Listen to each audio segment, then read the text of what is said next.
So একজন character আর্টিস্টকে অনেক জায়গায় আসলে চাও জোটে না আর কি। তো আমার কাছে মনে হচ্ছে এটা খারাপ কিছু না, এটাও ভালো যে চা জোটে না থেকে বস কি খাবেন ওই জায়গাটা পৌঁছানো খুব ক্ষুদ্র জায়গা থেকে শুরু হয় আর কি। ইভেন ইভেন আমাদের জন্মটাও ক্ষুদ্র জায়গা থেকে আর কি, ক্লিয়ার? সো পৃথিবীর যে কোনো কিছু আসলে শুরুটা এমনই, আর শুরু থেকে আজকে এই পর্যন্ত এই জার্নিটা অসাধারণ লাগতেছে, ভাল লাগতেছে। আপনারা তো সবাই দেখলেন যে আর্টিস্টরা কথাগুলো বলতে যে অনেক ইমোশনাল হয়ে গেছে, আমিও হয়ে গেছি, বাট আমি ওই পাশ দিয়ে কাটাই চলে গেছি আর কি। আমার মন খারাপটা পছন্দ না, আর বলতে বলতে যদি ইমোশনাল হয়ে যায় সেটাও কিছু করা থাকে না মানুষের, কারণ সব কিছু মিলাই তো মানুষ। তো আমার আগের যারা কথা বলতে বলতে ইমোশনাল হয়ে গেছে, চোখ দিয়ে পানি পড়ে গেছে, তখন আমি আর ওই এলাকা দিয়ে যাইনি, আর এক এলাকা দিয়ে চলে গেছে। বাট আমারও ফিলিংসটা ওইরকম আর কি। আমি তো বললাম যে একটা সময় এই যে এখন আমি যে অ্যাক্টিংটা করতেছি এটা হচ্ছে আমার সেকেন্ড ইনিংস।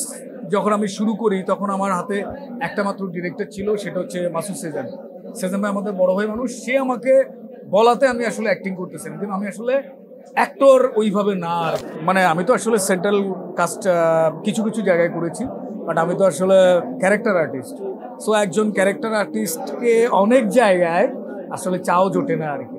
তো আমার কাছে মনে হচ্ছে এটা খারাপ কিছু না, এটাও ভালো যে চা জোটে না থেকে বস কি খাবেন ওই জায়গাটা পৌঁছানো। তো অল ক্রেডিট গোস টু অমি, কারণ হলো যে অমির ওই ব্যাচেলার পয়েন্ট করার পর থেকে দেখলাম যে চা তো জোটে অনেক কিছু জোটে, তখন আমি রেমুনেশন বাড়িয়ে দিলাম।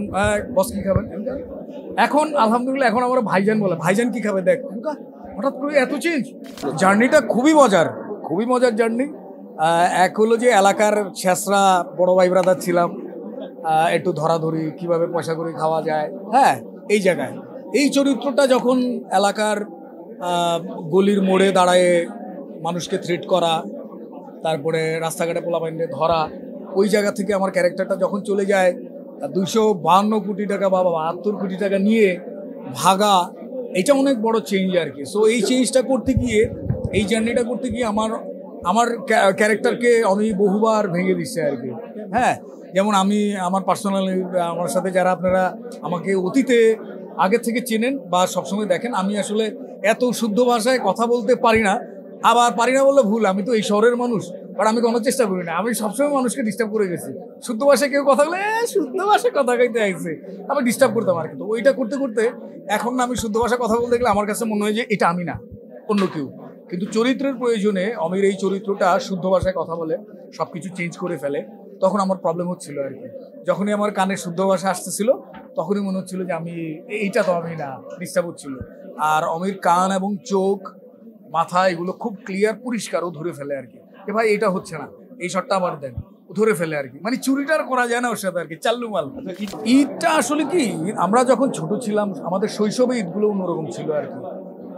নচিকেতার গান শুনতাম, বাচ্চু ভাই জেমস ভাইদের নতুন অ্যালবাম বেরোতো, তো আসলে তো এখন আর ওইটা নাই, আবার বন্ধু বান্ধবও নাই। সো ঈদ আসলে আমি সরি টু সে, আমাকে সত্য কথা বলতে হচ্ছে, ঈদ আসলে আমি বিষণ্ণ হয়ে পড়ি, আমার মন খারাপ হয়ে পড়ে। আমার শৈশব, আমার কৈশোর, আমার বেড়ে ওঠা এই শহরে, আমি ওই ব্যাপারগুলো মিস করি আর কি। ওইটা তখন আমি অন্য কোথাও চলে যাই আমার ঈদটাকে আর কি।